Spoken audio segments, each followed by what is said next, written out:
Set a timer for 30 minutes. 30 minutes starting now. I have to set a timer now, otherwise I just keep talking and then it takes me like 2 weeks to edit the fucking video. It's difficult to edit like an hour and a half video as opposed to a half-hour video.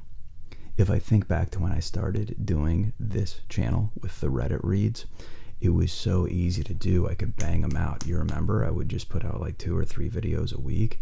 It's because I would always start by setting my timer for like 20 minutes, dude, like 25 minutes or whatever.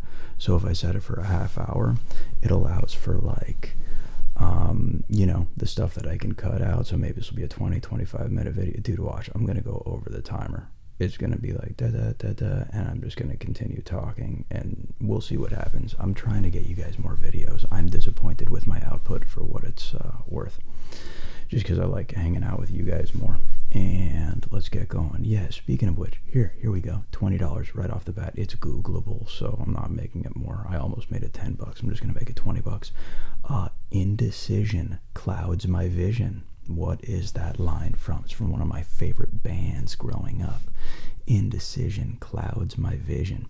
Bonus $10 if you give me the incredibly talented vocalist, the lead vocalist of that band. Maybe give me a fun fact about the guy. Give me his name. I'll give you an extra $10. So Indecision clouds my vision, $20. To Amazon, obviously an extra 10 if you give me the name of that very talented vocalist. And the reason I say that obviously is, like one of my favorite people out there, I too have a difficult time figuring out what to record. So I have a list of things that we can get to. We're going to talk about the banana and pineapple poll that was in the community section. Going to talk about one of the worst movies out there. We're going to read a little bit of the banana Wikipedia page because there's really cool shit in there. There's just like 2 or 3 things in there where I was like, what the fuck? Yeah, about bananas. Bananas are bananas. Going to talk about my fear of flying. My current fear of flying, believe it or not. I never, in my opinion, truly kicked my fear of flying entirely. So I'm going to talk about that. We're going to talk about IKEA. I'm going to go through the IKEA Wikipedia a little bit. There's some fun stuff in there, and I love IKEA. It's one of my favorite places on earth. So I want to talk about that. I'm just reading my little makeshift agenda here, and I'm seeing there's a thing that I did leave out from Jake. It's okay. I can go back to our IMs while I do this and find that. And then Tom's stuff. Tom submitted some really funny fucking stuff. And I have a note here. Take on Me and The Wedding Singer are 2 notes that I have. So yeah, I think I want to go ahead and look at the Wikipedia page for the Take on Me music video, because that's one of the first music videos that was on MTV and a really fun video from my childhood and an awesome song. And The Wedding Singer is an awesome movie, so I wanted to check that Wikipedia, maybe, if we get to that. This is just too much stuff to cover in a half hour, though. That's the point, so you can see how this is going to go over a half hour. This will be more than a half hour. I gotta get cracking. Let's go. Okay. 2 days ago, I said, yo, recording tomorrow. I tried recording tonight, but after setting everything up, I'm just beat and don't have it in me. Feel free to leave suggestions as to what I should read, cover, and if I use it, I'll give you $200 to Amazon. Big secret, one of you is already getting $20 because I'm using a suggestion from one of the comments in the last video.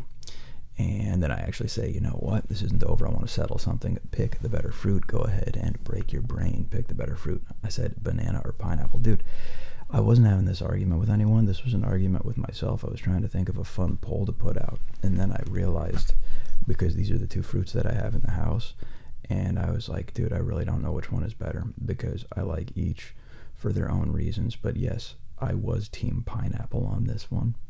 Banana won 57% to 43%, and people left some really funny reasons as to why their fruit should have won. I'll read a couple of them. Before I get to that, though, I want to revisit the thing I addressed in the comment itself saying, big secret, one of you is already getting $20 because I'm using a suggestion from one of the comments you left in the last video. That person is Eminem. Let me see, where are you at, Em? There we go. You should do the continuation of the worst movies on Wiki in one of your next videos. That would be fucking cool. Yes, I agree with that. I think I even responded there. I said, agreed, sir, and I very well may next vid. Love the idea. So, yeah, really quick, I just wanted to revisit the Wikipedia page, worst movies. And for those of you that don't know, I did this reading last year where I checked out this Wikipedia page called the Wikipedia List of Films Considered the Worst. It's a fantastic page. If you ever want to just fucking laugh, go to this. And you can just read what these super talented wiki writers have to say about these movies considered the worst. And I'm just going to do one of the movies, and it's a cult classic now because of its badness, and that movie is The Room. Admittedly, a movie I have not seen in its entirety. I have seen several clips, long clips of it, to the point where I'll bet you I've seen this movie in its entirety just based off of clip format, but it's due a entire deserved watch from me, start to finish. So I think I may sit down. Hey, Tom, you want to watch it? What are you doing this weekend? You want to watch The Room? Let's watch The Room, dude. But for right now, we're just going to read about it, okay? The Room. Oh, yeah, and Eminem, dude. $20. Email me. Trivia@davidwhispers.com if you want $20 to Amazon, because I used your suggestion. Here we go. The Room, 2003. The independently produced The Room, about an amiable banker. I thought it was amiable. Turns out it's amiable. Banker whose friends betray him one by one, has been called the Citizen Kane of bad movies by some critics. The Guardian, Vox, The Washington Post, ABC Australia, and Süddeutsche Zeitung called it the worst film ever made. Ignatiy Vishnevetsky of the AV Club called it the greatest bad movie of our time and said The Room is nearly an anti-film, an inane and unintentionally surreal soap opera filled with non sequiturs, confused characters, and gratuitous, anatomically incorrect sex. Though the film's star, writer, producer, and director Tommy Wiseau has claimed it is a black comedy and its numerous flaws are intentional, other actors involved in the production have denied this, saying that Wiseau intended it as a melodramatic romance. The Room has been noted for its bizarre and non-sequitorial dialogue, protracted sex scenes, various subplots that are inadequately resolved or simply disappear altogether. Most notably, a character announces that she has been diagnosed with breast cancer, but this is never mentioned again throughout the entire film, and infamous use of green screen for outdoor rooftop scenes. It made its broadcast premiere as an April Fool's Day special in 2009 on Cartoon Network's Adult Swim block, edited down from its original R rating to a TV-14 DSLV rating. The day after its appearance, its DVD became the top-selling independent film on Amazon.com. In June 2010, The Room started playing at the American Film Institute Silver Theater in Silver Spring, Maryland. Mystery Science Theater 3000 alumni Michael J. Nelson, Kevin Murphy, and Bill Corbett produced an audio commentary track to accompany the movie through their site rifftracks.com. In 2013, the book Disaster Artist, written by Greg Sestero and Tom Bissell, was published. The book is Sestero's memoir of his involvement in the production of the movie. The book was adapted into an Oscar-nominated film of the same name, directed by and starring James Franco as Wiseau, and winning a Best Actor Golden Globe Award for his performance, and his brother Dave Franco as Sestero. So yeah, that's The Room. And you have Geely right below it. For those of you that remember Geely, the Affleck J-Lo movie, that was really hardcore. What was the budget on that? The film cost $54 million to make, but grossed only $6 million, making it one of the biggest box office bombs of all time. The Times gave the film a 0, making Geely the lowest scored film review in the publication history at the time. Wow, in the publication's history at the time. The Wall Street Journal stated that it was the worst movie, the worst allegedly major movie of our admittedly young century, while Roger Friedman of Fox News claimed it was the worst movie ever made. Oh, it's so fucking funny. Sex Lives of Potato Men? Dude, Brits have some wacky names. And then here we come with Catwoman, but Catwoman's a fucking comic though, but even still, that's an American comic. These are wacky ideas. Okay. Daniel the Wizard. Never heard of it. Super Babies, Baby Geniuses 2. That's one of the worst movies. One of the movies considered the worst. We got to move on. Alone in the Dark, the video game adaptation, is considered one of the worst. Epic movie. Okay. Let's move on. That was very, very cool, though. Email me. Okay, going back to the poll section then. With the banana and the pineapple, you guys were super funny, dude. Here's Jake coming in with the pineapple. If you know, you know. We have, who was talking about bananas? Various people. Dude, Adam left really funny shit about bananas, like in detail. And I wanted to talk about one thing before we get to the bananas wiki. Nikki actually brought up something kind of interesting. He said one topic could be Nokia, the phones that could be dropped into lava and survive. They still make phones, but I don't know how popular they are outside of Finland. So yeah, Nikki, it's not just Finland. Nokia was huge in the US, not so much anymore, but yeah, they were so big, and I actually wrote this in the comments, that I actually almost got a design gig for Nokia, almost got it for them. I botched the fucking interview. I was so arrogant. It was their Calabasas location, a really, really nice location. In fact, it was right across the street from the Commons. I don't know if you guys saw that picture that I left in the community section the other day, but the Commons is a really nice little shopping center that, I'll be real with you, depending on the day, you could probably actually find me there. I doubt there's going to be psychos that come to mess with me if I go to the Commons if I say that. I'm really apprehensive about talking about places that I hang out for obvious reasons, but yeah, I feel fine with that. I'm also not there a lot anymore, so I don't really give a shit that much. But anyway, yeah, it's one of my favorite places to just go chill. It reminds me of my childhood. They always got Sinatra playing. It's a really chill vibe, especially in the holidays. For some reason, where it's the crisp air, and then they always have the white lights in the evenings, and with the jazz vibe, and it's the good smells and all the shops. Anyway, I really like that area. And then all of a sudden, this fucking Nokia design gig that I'm a shoo-in for because I'm super familiar with product life cycle and the actual software that they were using. I literally teach the shit that they were talking about, and I go in and I was just a complete fucking idiot in this interview. I was just so full of myself. It's I knew I could destroy at that job, and it's I feel I over communicated that to the person in charge of the hiring. I just remember I was I kept on using the phrase, if I may. I sounded like such a fucking idiot. If I may, and I forgot what questions I was even asking. I remember the questions I was asked.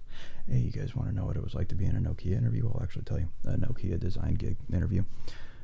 There was actually a phone on the table like this, and it was surfacing questions. The guy wanted to know, and he was actually, I think he was from Nokia Australia.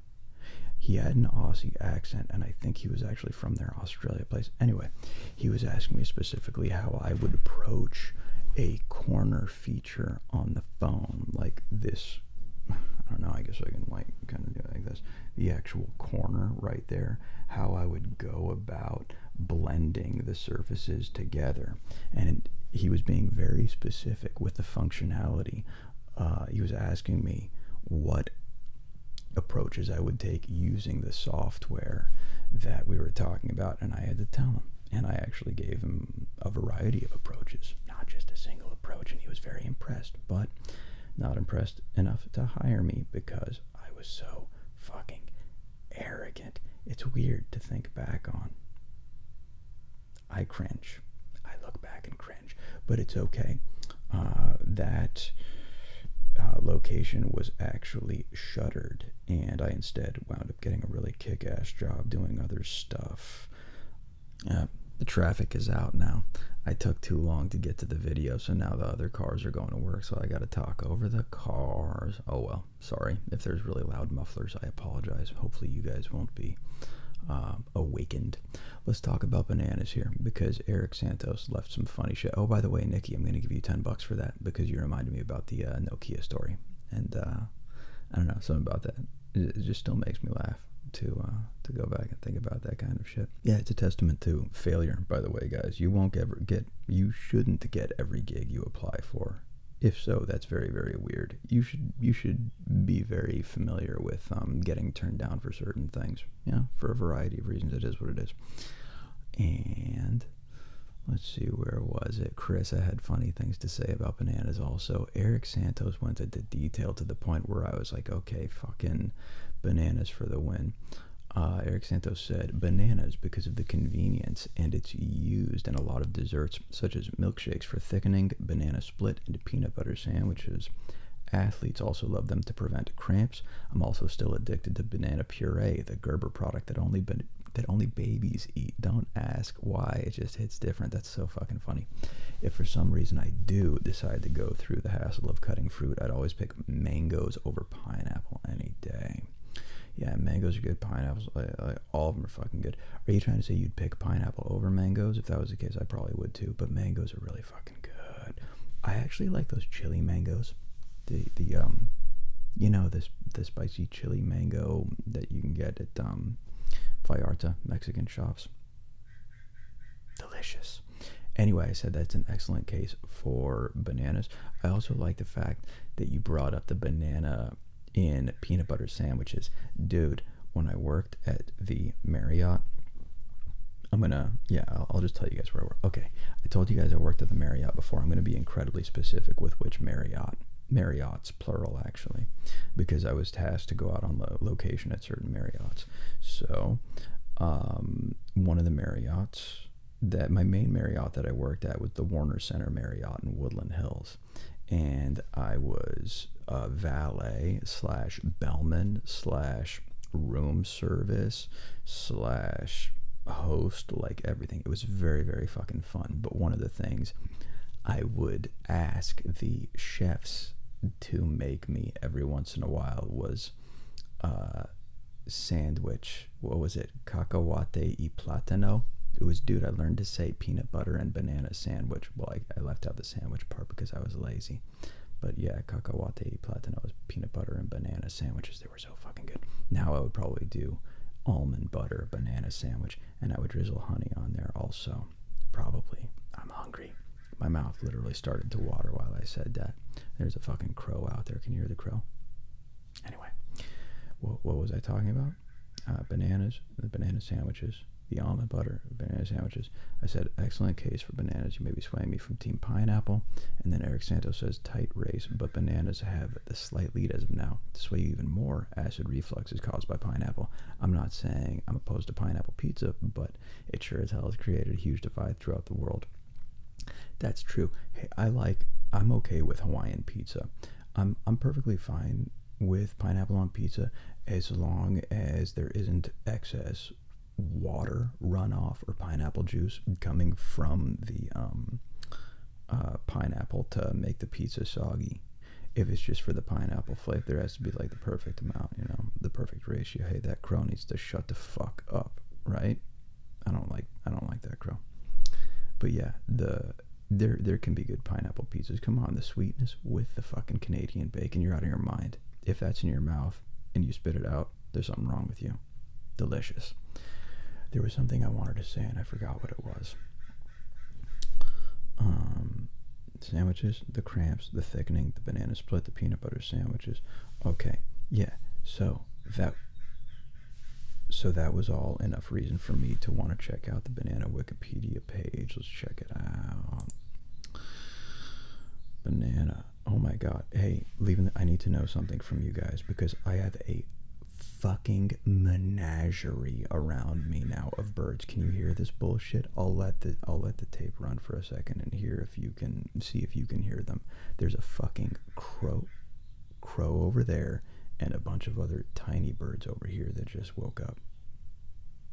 Okay, my question for you guys: are birds peaceful or are they annoying? Now let me qualify that because I sound like Shrek when I say that shit. The birds are annoying. I don't mean to be an asshole. When you're trying to go to sleep, are birds peaceful or are they annoying?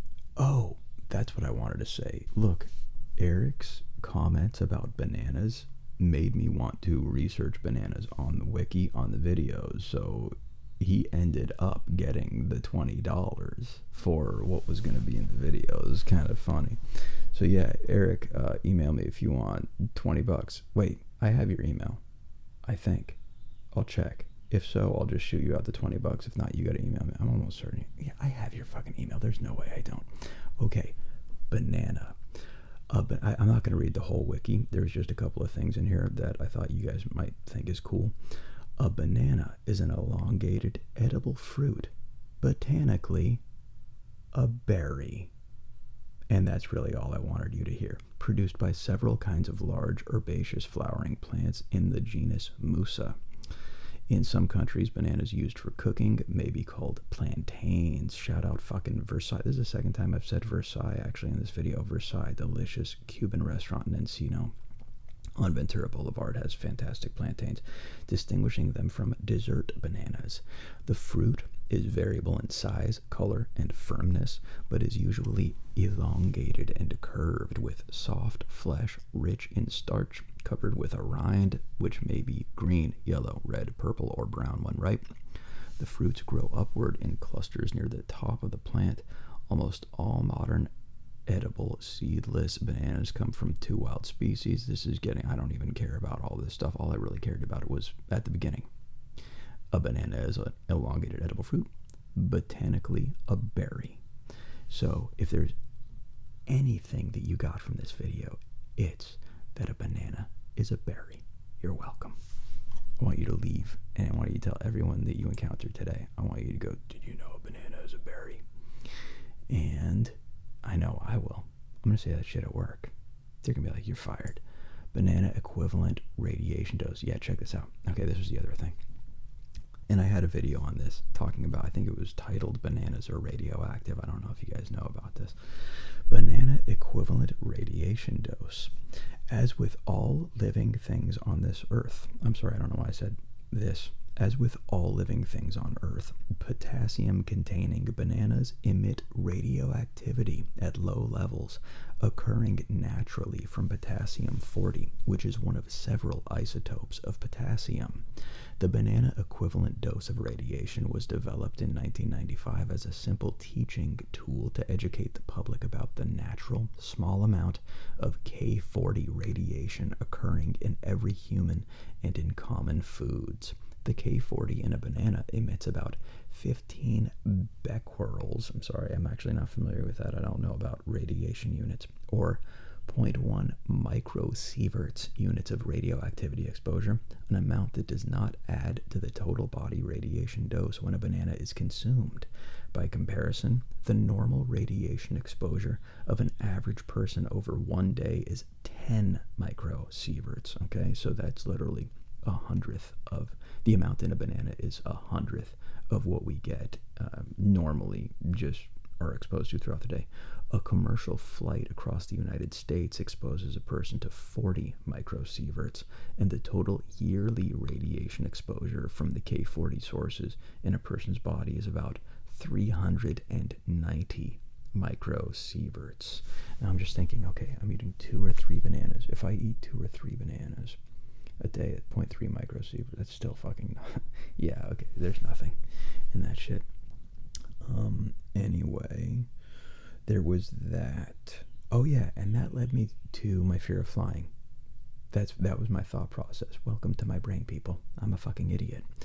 But it talked about commercial flights, and instantly I started thinking about my fear of flying. But then I actually did want to talk about that because that was brought up. I was watching Neo and the crew of the Nebuchadnezzar, and one of the crew members, the sound lad, is afraid of flying.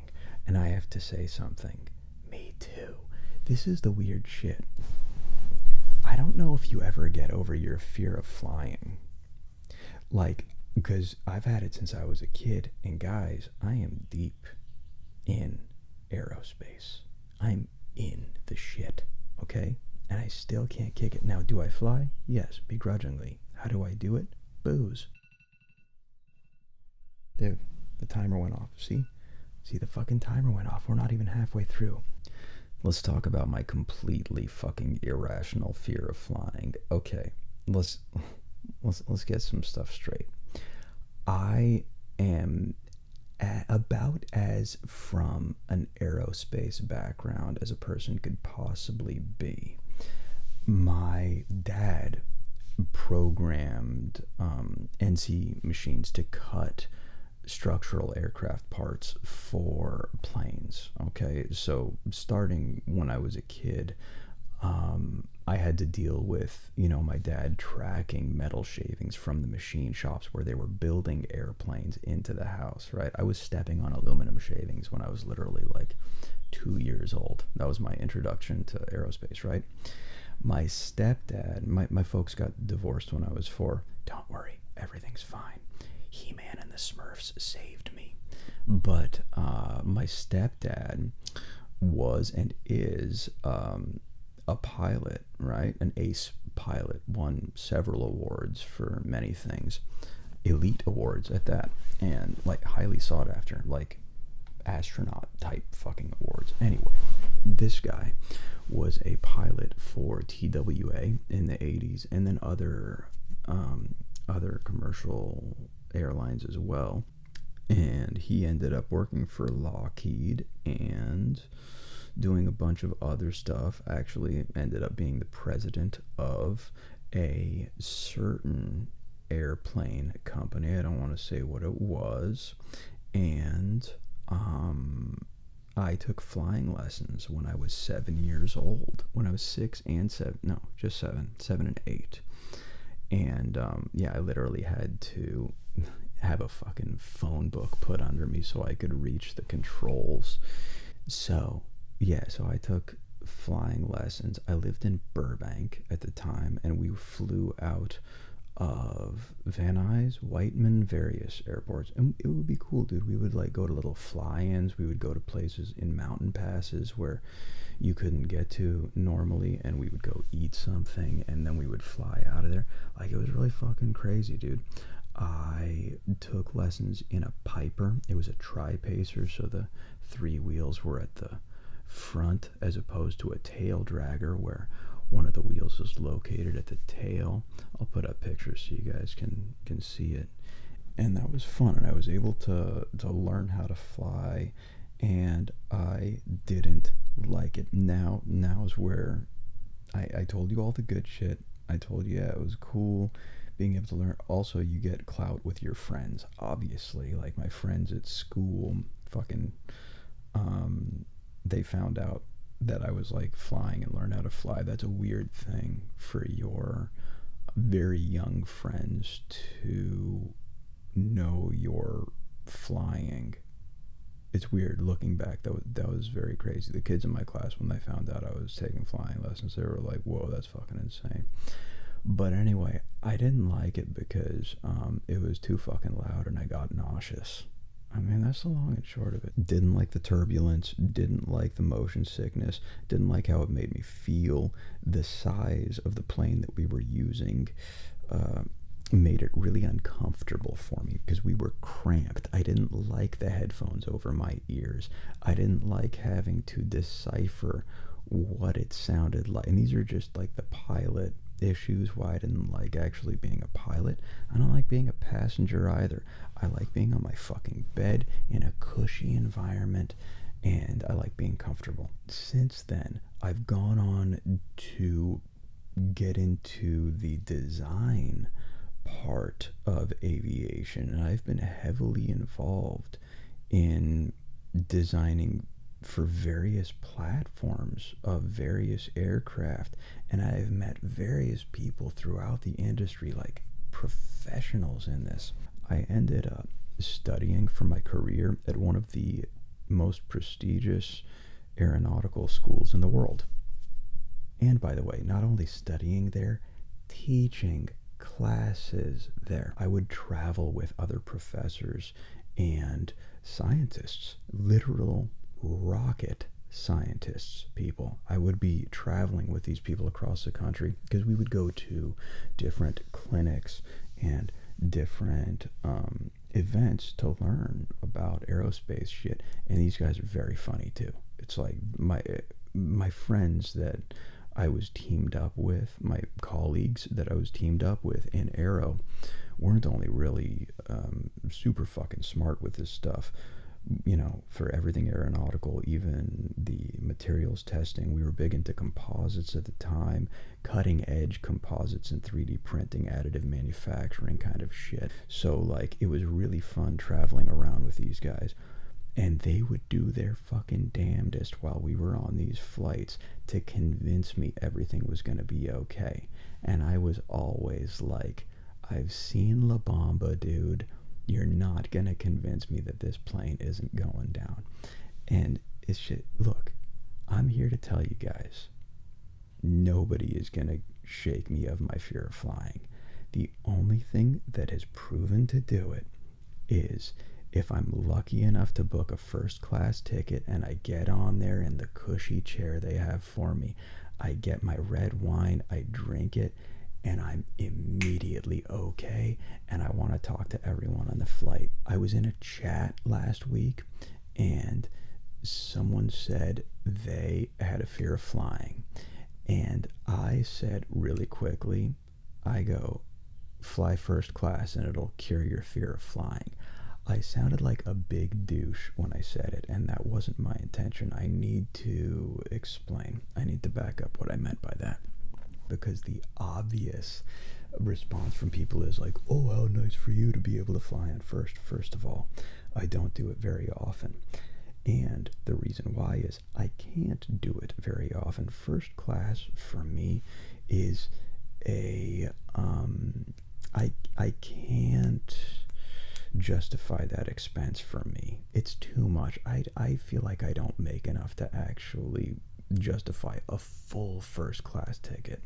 So what I've learned to do is I get up really early, or I just go to the early check-in thing depending on the airline that it is. And if they don't have first class, this is a secret, by the way, that's why I'm talking so fast, is I hope you guys don't use it because I want the first class tickets anyway. You check in really early, and then if it turns out at the last minute they don't have all of the first class seats sold, you can fucking buy one and they'll offer one to you for really, really cheap. And that's how I wound up getting almost all, one time I paid full anyway, almost all of my first class tickets. The first time I flew first class was from Portland to Vegas on what was Virgin America International. I forgot what it was, but man, that was such a fun plane, dude. I got on it was like purple lights, and they were the first to offer me the first class bump when they didn't have enough people in there. I think it was $70, and it was normally like a $350 ticket or whatever. And so I was like, yeah, fuck it, $70 on top of what I already paid. I think I paid like $100 for the coach ticket or whatever it was. Best $70 I've ever spent, man. It completely obliterated my fear of flying for that flight. But it did. I mean, I got on, and I remember my thought process was like, okay, if I'm gonna like, if dude, if it's going down, I'm gonna go down in style.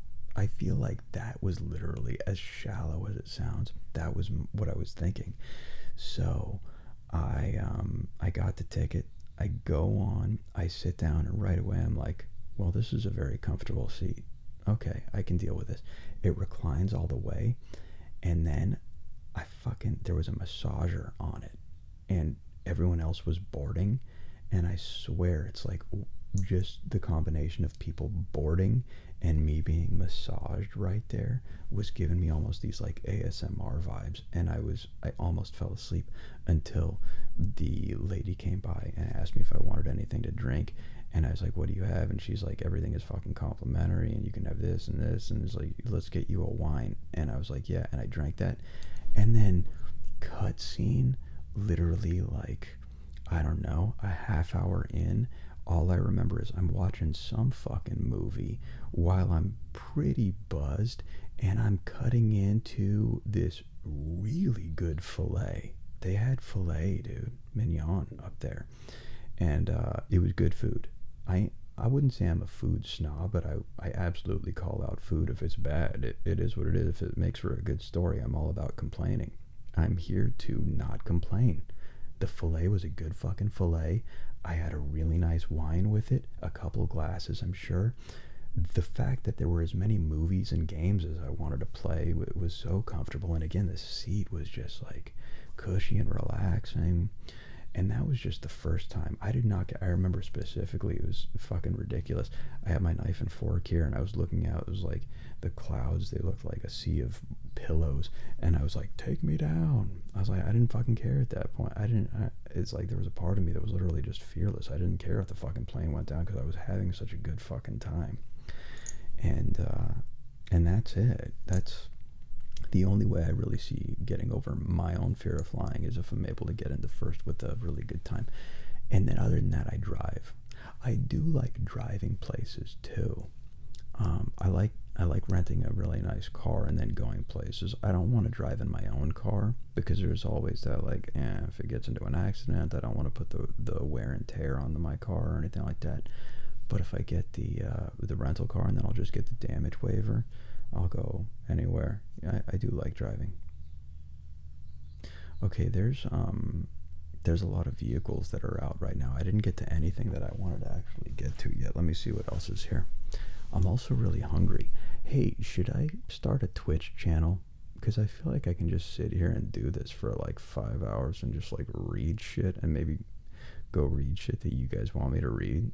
Should I get on Twitch? Is this a weird fucking thing, or should I just stay on YouTube? You guys tell me in the comments, what should I do? If I go on Twitch, I don't think I'm going alone. I'll need to go on with Tom. I'm not going to go in alone. Yeah, fuck that. That's weird. Like live trips me out also. I don't know how you Twitch people can go live and just like have that. Holy fuck. You guys are my heroes. That shit's crazy. Why are we still on bananas? Oh. Yeah, I was talking about the fear of flying. Is there anything else I was talking about? Yeah, anything else I wanted to address with the fear of flying? Oh, yeah.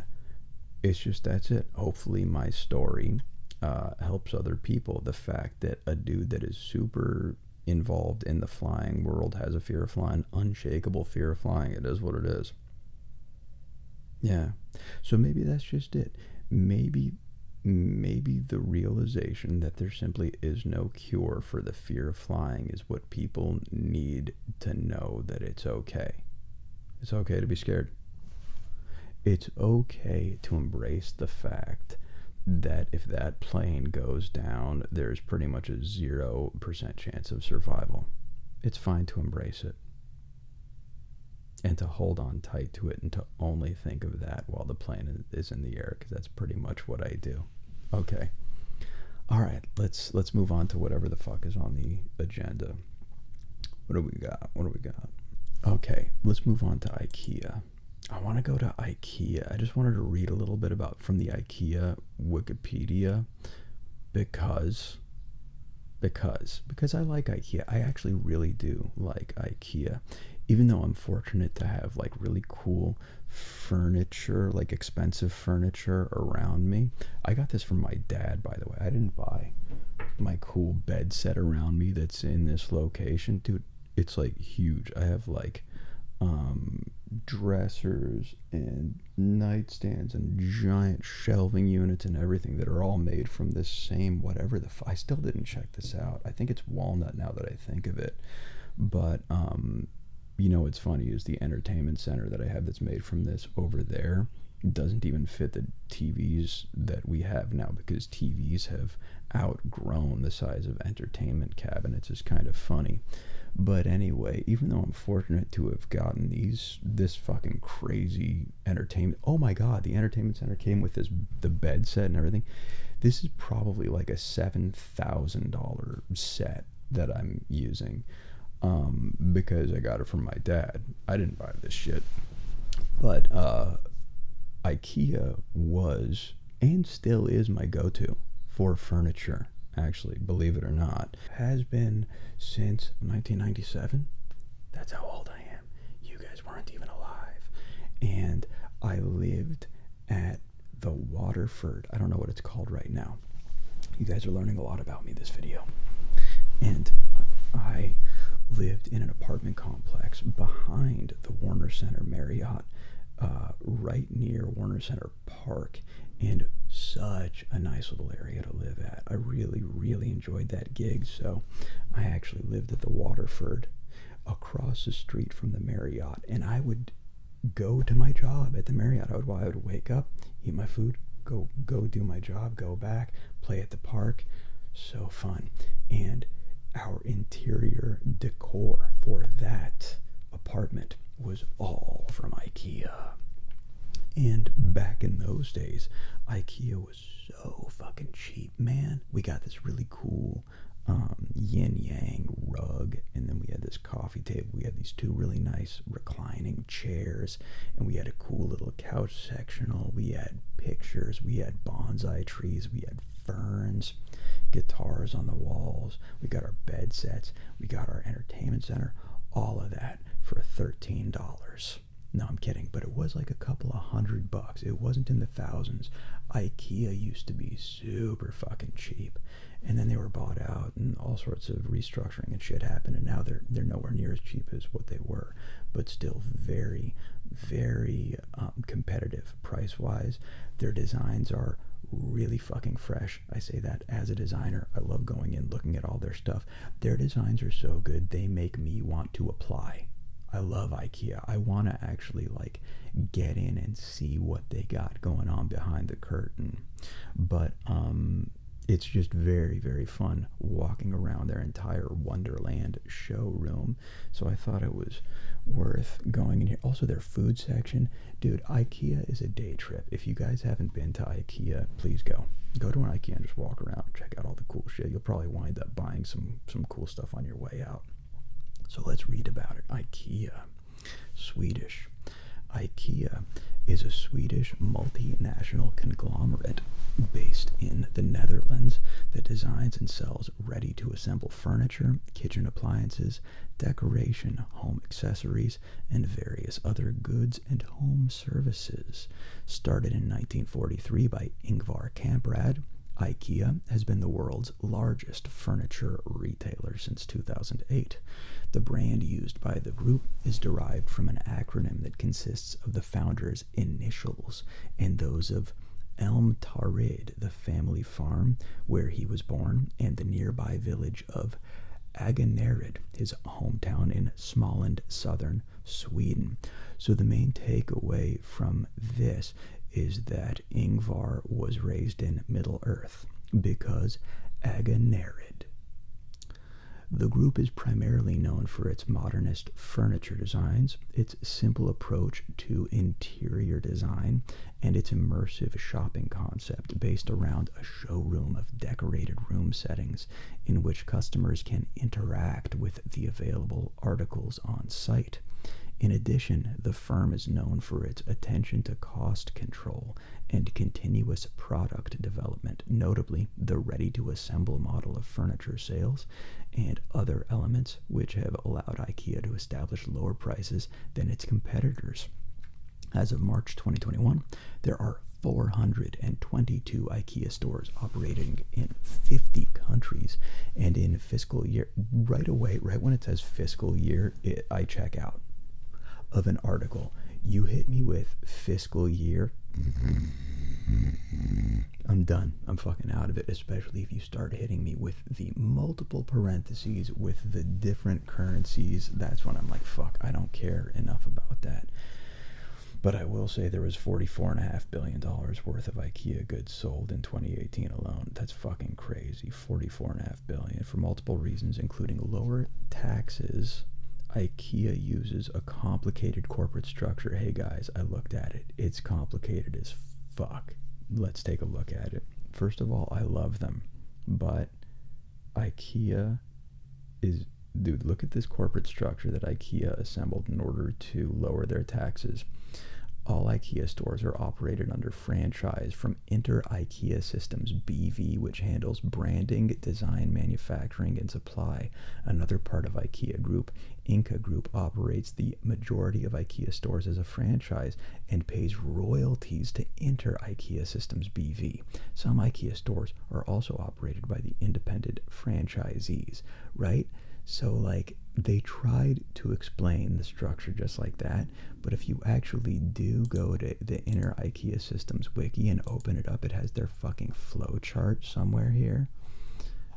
Yeah, it was over here, but I gotta take off night mode. Check it out. I'm taking off night mode just so you can see this fucking gobbledygook. Can you imagine if you worked at this company, you tried to figure out who the fuck your boss was? Yeah, so at the root we have IKEA, and then that branches off to retail locations and intellectual properties. Each of those go down to other IKEA franchisees, IKEA Systems, and you already lost me already. Dude, IKEA's structure is impossible to follow. I don't know what any business majors out there, anyone with MBAs that can tell me what the fuck this chart is. I'd like to know where to apply. Hey, who do I talk to if I want to design something for you? Do I go to Inca or IKEA? Intergogo? Interago? Liechtenstein? Does anyone know where the fuck I'm supposed to go? Can someone please point me to the... They're just like, please follow the dotted line, sir. It'll lead you to the exit. Anyway, so yeah, I can't figure out what the fuck they were talking about for their structure. Oh, I gotta put this back on this mode and then the fucking... So yeah, I couldn't figure out their taxes. Hold on. The IKEA website contains about 12,000 products, and there were over 2.1 billion visitors to IKEA's website in the year from September 2015 to August 2016. The group is responsible for approximately 1% of world commercial product wood consumption, making it one of the largest users of wood in the retail sector. IKEA claims to use 99.5 recycled, blah, blah, blah, blah, blah, blah. Look, I looked at the 1%, and before I would have thought, like, oh, that's a lot to be using 1% of the world's wood. And it is, fine, I guess. But the more mind-blowing number to me was still the fact that Ferrero Rocher, no, those are just the chocolates, Ferrero, the company, used some shit like a third of the world's hazelnuts. That's a staggering statistic. Was it 30%? Hey, Scooter, you remember we were talking about that in the IM? Ferrero uses like a crazy percentage of the fucking world's hazelnuts. Like, I didn't see that. So 1% to me. 1% of the wood? It's okay. Go ahead, IKEA. Take 2. Take 2%. I need more Malmenblorgens for my bedroom. It's just, I don't know why I put Blorgen at the end. It's just Malm. M-A-L-M. I have a Malm bed set. In 1943, the 17-year-old Ingvar Kamprad founded IKEA as a mail-order sales business and began to sell furniture 5 years later.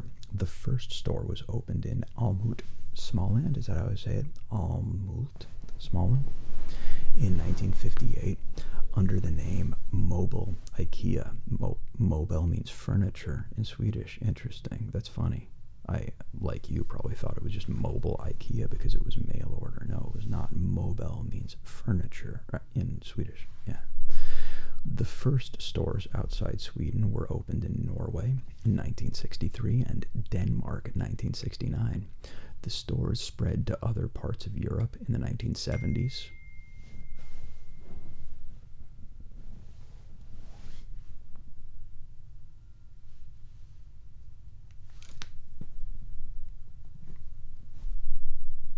The store spread to other parts of Europe in the 1970s, with the first store outside Scandinavia opening in Switzerland, followed by West Germany, Japan, Australia, Canada, Hong Kong, Singapore. They're just listing all of them. Okay, that's good. That's fine.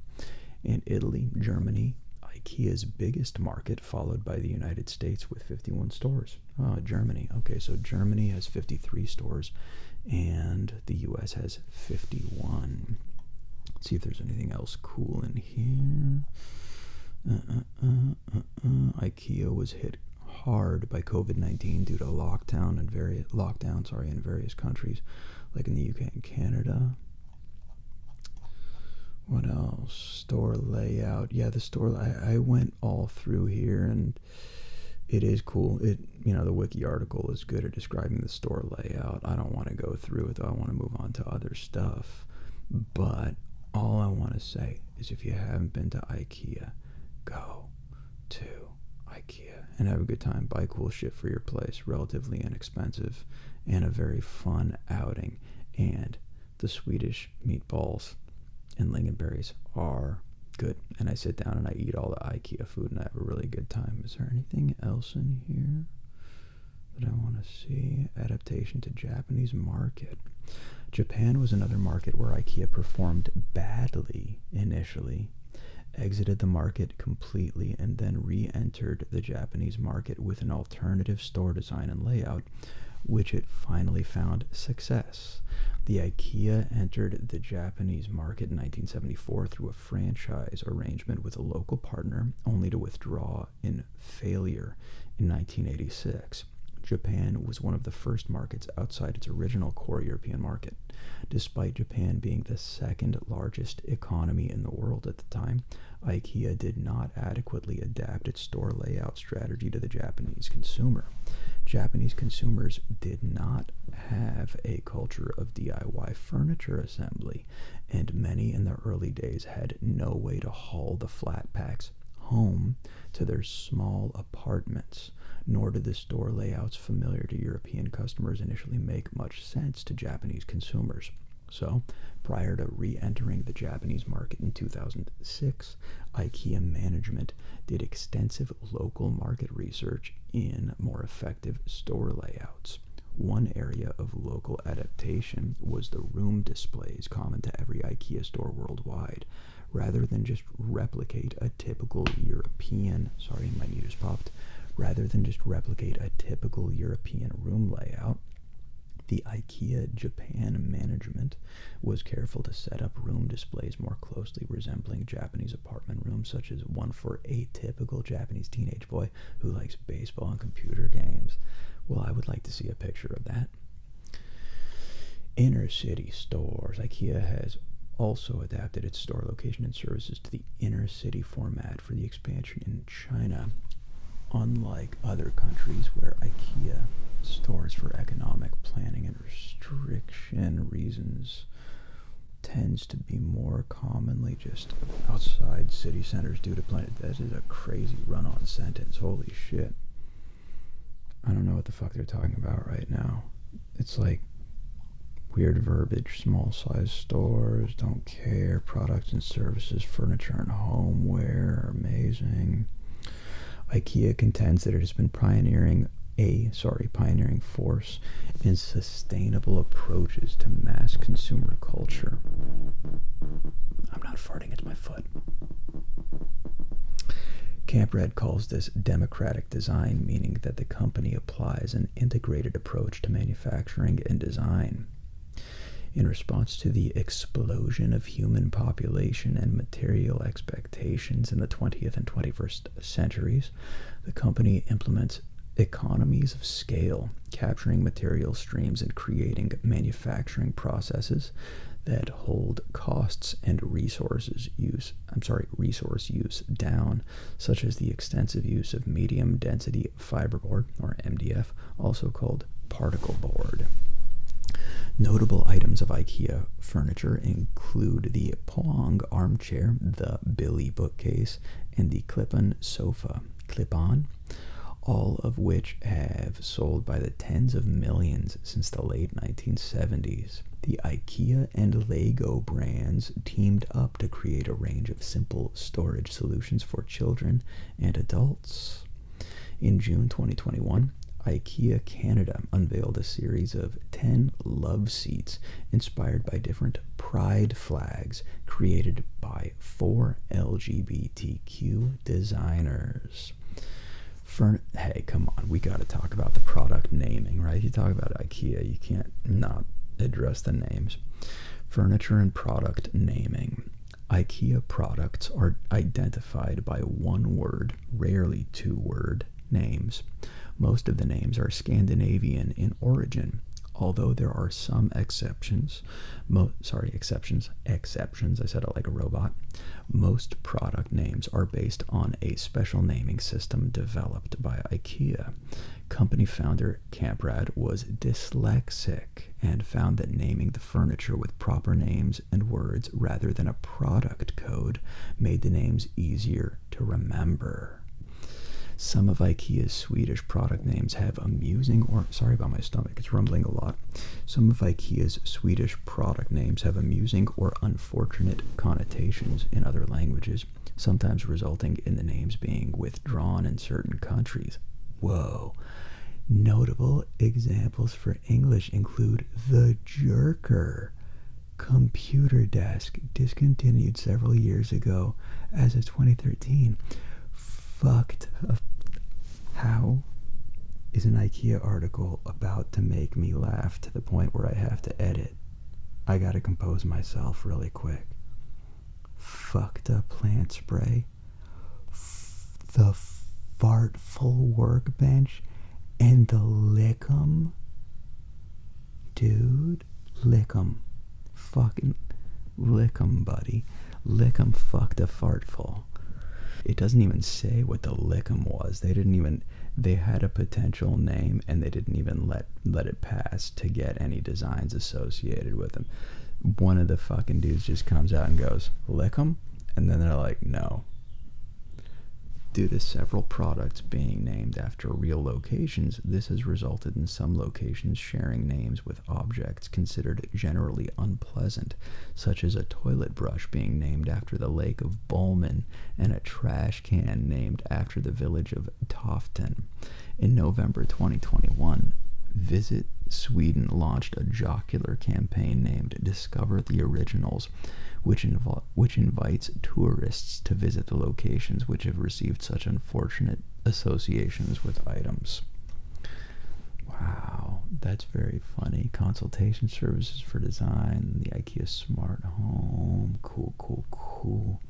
Houses and flats, flat packs, that's very, very cool. Wow. Solar PV, furniture rental, restaurants. All right, let's talk about IKEA. I want to talk about the IKEA food, and the restaurants and the food, because I do actually like it. We all like me, Tom, my stylist. Shout out my fucking stylist, even though she doesn't watch this. I think she did a great job on my fucking hair. I love her. And also, she wants me to shave this shit off. What do you guys think? Does this work? Good? No? Shave off? Keep? What do I do? Restaurants and food markets.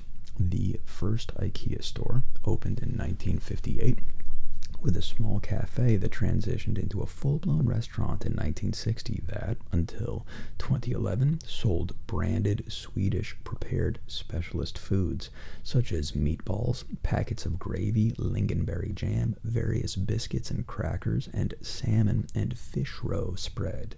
The new label has a variety of items including chocolates, meatballs, jams, pancakes, salmon, and various drinks. Although the cafes primarily serve Swedish food, the menu varies based on the culture, food, and location of each store, The menu will incorporate local dishes, including shawarma in Saudi Arabia, poutine in Canada, macarons in France, and gelato in Italy. Look, just have the international sections and give all those to us. I want shawarma, I want poutine, I want macarons, I want gelato, I want all those things. You don't have to have those only in those other places. Bring them here, bring them to America. I'll fuck those up.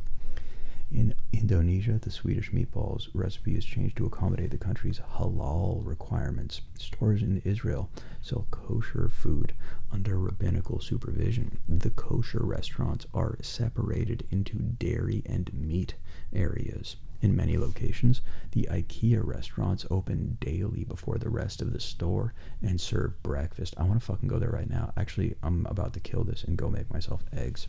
Based on Swedish recipes and traditions, food accounts for 5% of all IKEA's sales. 5%.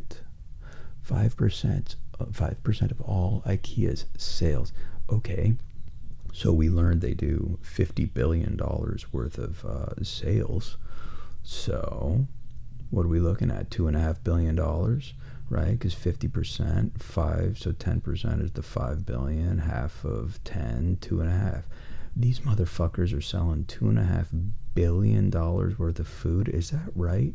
I'm too lazy to go into it, but if that's according to their global revs, their net revs they were talking about before, and if the food is included in those sales, then yeah, these motherfuckers are selling $2.5 billion worth of Swedish meatballs. Holy shit.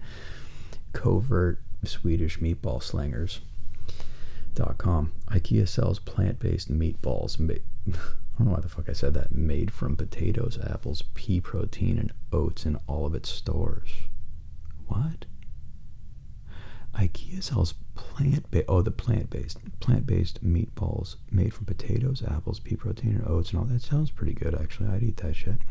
According to United States journalist Avery Yale Camilla, IKEA began testing its plant-based meatballs in 2014, then launched the plant-based meatballs in 2015, began testing vegan hot dogs. I don't care about that. If I'm going to eat a hot dog, I'm going to eat a fucking hot dog. Is it pronounced Småland? Småland? Every store has a kids' play area named Småland, Swedish for small lands. Okay. It is also the Swedish province of Småland, where founder Kamprad was born. Parents drop off their children at a gate to the playground and pick them up after they arrive at another entrance. Yes, yes, yes. In some stores, parents are given free pagers by the on-site staff, which the staff can use to summon parents whose children need them earlier than expected. In others, staff summon parents through announcements over the in-store public address system or by calling them on their cell phones. Largest small land areas in Navi, Mumbai, India, actually. Alright, other ventures. I don't know. I want to eat eggs now. Oh yeah, there's the fucking wacky-ass corporate structure that I showed you guys before. Controlled by Kamprad. You know what? I don't know, but I heard something about Kamprad. I heard Kamprad was an alcoholic, and I was okay with it, and I was going to tell you why. Because I heard he was an alcoholic from IKEA employees that loved him to death, and he took the bus to and from work because he was responsible. Crazy, huh? I don't know if he kicked the alcoholism, but I do know for a long time while he was still employed and in his older years, according to sources, he was drinking every single day, but he would still take the bus to and from work, and he wouldn't get behind the wheel drunk. And he did that purposely for that, for that reason. It wasn't just so he could drink. He was doing it responsibly. I don't want to actually look up the thing, but yeah, I think Ingvar Kamprad was a functional alcoholic. Let me actually look that up really quick, just so I'm not talking shit. Look at it. Look at him with his beard. Wacky looking guy. I like him. I like the look. Let's go ahead and read this. 10 shocking facts about IKEA's founder that'll make you see your furniture in a new light. This is by Judy Dutton on Realtor.com, January 29th, 2018. Ingvar Kamprad, the man who created the Swedish furniture empire, IKEA, had no shortage of mysteries stored away in his ready-to-assemble dresser. After his death at the age of 91, we decided to take a closer look at this titan of home furnishings. Despite how familiar most of us are with IKEA's famously budget-friendly flat-pack furniture, we bet you know almost nothing about Camprad, who rarely gave interviews. Nonetheless, plenty of interesting tidbits have surfaced over the years. Some sweet, like him selling matchboxes at age 5, some unsettling. First of all, thank you, Judy, for your very succinct and flowing writing. This is a breath of fresh air. I like this article. Thank you for making it easy to read, Judy. I really appreciate that. So check out these surprising facts about the founder of IKEA to see his furnishings in a whole new light. Number 1. He started selling stuff early. Yeah, we learned a little bit about that. At the wee age of 5, he sold matchboxes to his neighbors. Business soon expanded by bike to hawking fish, Loganberry's Christmas decorations, and ballpoint pens. In 1943, at the age of 17, he registered his business with the name IKEA. Number 2, the name IKEA comes from his initials. Yep, we got that. The strange furniture names from dyslexia. The strange furniture names stem from dyslexia. Yeah, we learned about that also. IKEA made him filthy rich. Duh. Okay, after opening his first store in Oslo in 1953, IKEA soon ballooned into the world's largest furniture retailer, with over 350 stores in 29 countries, raking in $47.6 billion last year alone. Bloomberg's Billionaires Index listed Camprad as the world's eighth richest individual, with $58.7 billion. Continued to run the company till 98, when he downshifted to more of an advisory role. $58.7 billion. Yet he lived a somewhat thrifty life. He humble bragged that he flew only economy class, stayed in budget hotels, drove a 15-year-old Volvo, and filled his home with cheap IKEA, one would hope, furniture.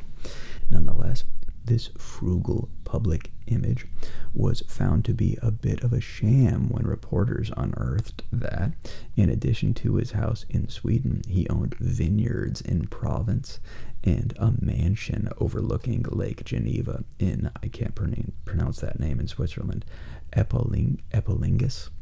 Well, I hope that gets better for you. Sorry. Good luck curing your epilingus. Where he established residence to evade taxes and was known around town as the miser. He also drove a Porsche. Oh, Ingvar, what have you done? Not there's anything wrong with Porsche. It's just, it's kind of dismantling the whole, what's it called? Everyman kind of thing.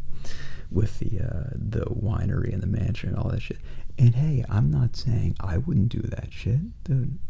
If I had 56 billy in the bank, I might get myself a winery, okay? I might, but it would be here in Malibu, because there's like a lot. I feel like someone would sell me a winery around here for $1 billion. It's okay, I have 49 more billion to use. I'll spend one of my billions on a winery. It'll be a really good winery, though. Number 6, he preached thrift as a virtue. Okay, but yeah, we just talked about your winery and your fucking Lake Geneva and all that. In 1976, he wrote a manifesto titled The Testament of a Furniture Dealer, featuring Bible-esque commandments touting what people in Småland called lista, which means making do with a minimum amount of resources, and a Porsche. On a company level, that meant that employees had to use both sides of sheets of paper and model in IKEA catalogs to save on production costs, written from Lake Geneva. He was an alcoholic. Camprad made no secret of his alcoholism and claimed he controlled it by drying out for 3 weeks, around once a year. I don't even know what to say to that.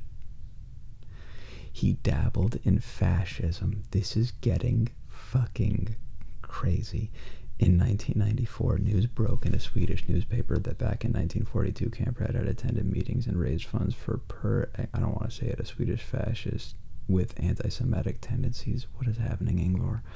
In the wake of these unsettling disclosures, Camp Red confessed his fascist activities were the most stupid mistake of my life, and that he bitterly regrets. Okay, Jewish groups tried to boycott IKEA, but it made nary a blip on business. Alright, look, he said it was the most stupid mistake of his life and he bitterly regrets it. I love it, dude. A guy of his level coming out and publicly saying those words is very impactful, so that is very, very cool. He married twice and had 4 kids. In 1950, he married Kirsten Wadling, with whom he had a daughter named Annika. They divorced in 1960, and he married again 3 years later to Margethra Senna. I'm over names for the day. With whom he had 3 sons, Peter, Jonas, and Matthias. All right, thank you. All 3 have occupied positions in their father's company. However, according to the New Yorker, he and his associates have suggested that none of them possesses sufficient metal to fill their father's big shoes. There's a musical in his name. In spite of his foibles and offenses over the years, Camp Red is extolled as a hero in Sweden. Last year, the Malmo City Theatre even premiered a musical in his name. In Ingvar, a musical furniture saga, he ends up crucified on a maple, where he nonetheless belts out in a song, "Do you think this can stop Ingvar?" Okay, that's a bit much. We're going to slow it down. He literally compares himself to Jesus. No, he didn't. They did. Other people are comparing Ingvar to Jesus. Okay, that's for other people to say, but not for Ingvar. And that's fine. Good. I don't know where we are. What time is it? I got to go to work at some point. There's no way this is a half hour. How long have we been going? Let's check OBS. It's an hour and 27 minutes. This is going to be one of those that's going to take forever to edit again, isn't it? An hour and 27 minutes. What else? Okay, IKEA Jake's thingy. Okay, Jake's thingy was this. I'm only doing this one thing from Jake for right now because we've been going an hour and 27 minutes. I have to kind of go. Okay, Jake sent me this. Man killed by cow after it was hit by train and flung 100 feet while he was urinating. Another man narrowly escaped the projectile cow. A man who was urinating next to a train track was killed after he was hit by part of a cow which a train had collided with. 82-year-old Shivadal Sharma died instantly in the freak accident which occurred on Wednesday, April 19th. A Vande Bharat express train had hit a group of cows which had made their way onto the line in Alwar, Rajasthan, India. India Today reports that a portion of one of the cow's body hit Shivadal 30 meters away whilst he was relieving himself on the tracks. A second person who was with Shivadal, I can't pronounce his name, I'm sorry, R.I.P., narrowly escaped being struck by the projectile. Sharma retired from his post as an electrician in the Indian Railways 23 years ago. His body has been sent for post-mortem. Trains can reach speeds of 100 miles per hour on the portion of track the cows had wandered onto. Okay. You would never see going out like that. Wow. A cow. How do you explain to a friend what happened to your friend? It's like, dude, what happened to Sharma? What happened to Sharma? And they're like, dude, you're not gonna fucking That is very fucking funny. I can't even say it with a straight face. Dude. Hey dude, what happened to Sharma? Dude, we were pissing and a piece of a flying cow body hit him and killed him. I can't say it. I'm not going to say it. It's disrespectful. The guy died. Sharma was killed when... Okay, I need to move on.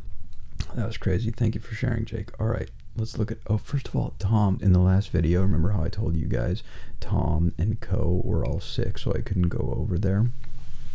And then I showed these pictures of all these potatoes and carrots and the stuff that he made to entice me to go over there or whatever fucking to torture me with it. I never showed you the finished pictures. These are the finished pictures of the fucking potatoes he made. Look at how amazing. I know I talk about potatoes every fucking video, except I like them. What do you want? This picture? Yeah. Look at that. Look at that potatoey goodness. I gotta rotate this. How do I rotate it? Can I rotate it? Rotate it. It's okay. Just tilt your head. Actually, I'll put these on. I'll take this. I'll download it. I'll put up a good picture of these potatoes so you can see all these potatoes. I don't know why I'm so fixed on potatoes. All right, this is from Tom. I don't know where he got this from. Credit to the originals. I apologize. Reminder that Tarantino wrote a scene in Dusk Till Dawn where Salma Hayek pours tequila down her leg and forces a guy to drink it by sucking on her toes and then cast himself in that role.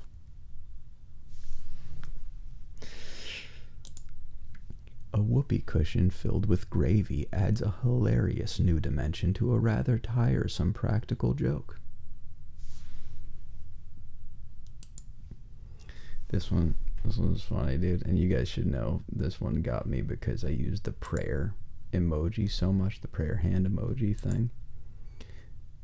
It's what's her name? Mary Jane telling Peter Parker, "Tell me the truth. I'm ready to hear it." And he tells her, the prayer emoji is actually a high five emoji. And then she cries.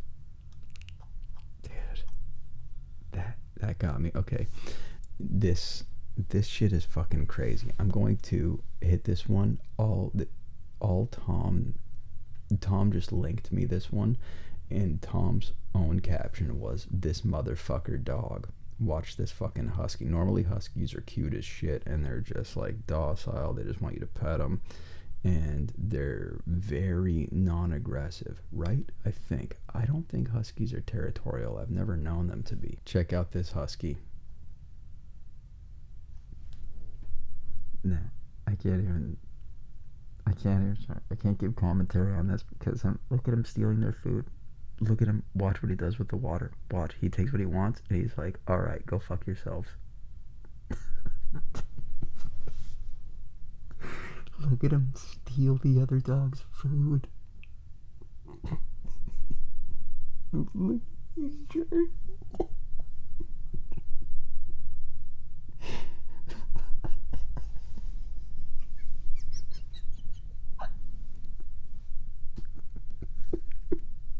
He's such a fucking dick. Okay, I'm done. I gotta go. That's fucking funny.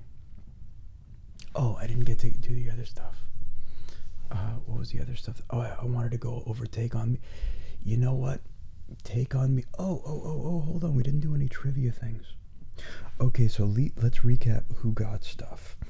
Who got stuff? Eric Santos gets $20 because he ultimately led me to the banana Wikipedia page. Also, you know what?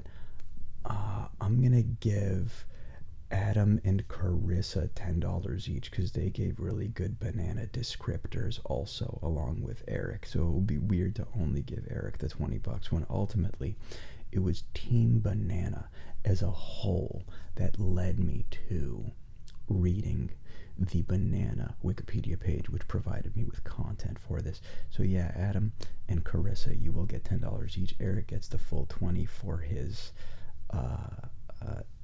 descriptors in there that ultimately led me to the page. But also there was one other person.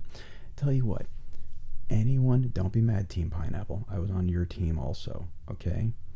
Anyone that was on Team Banana that left a comment up to yesterday, and I'm gonna fucking look through this before, don't go adding, well, it's fine, if you want to add comments, you can, they help my fucking number count, but my comment count. But anyone that will have left a banana supportive comment as of the video being sent out is not going to get any kind of bonus money. But if you did, there was like 4 or 5 of you that were actually describing bananas on there. I'll hook you guys up with $10 each. And also Eminem, you get $20 for The Room, right? You left The Room, and I'm gonna go ahead and from these comments, if anyone can address, well, my actual alarm just went off. If anyone can leave some really cool tips on how to cure fear of flying, that would be cool. Maybe I'll look through those. Maybe I'll give some cash for that. Maybe I won't. I can't give cash for every little fucking thing. But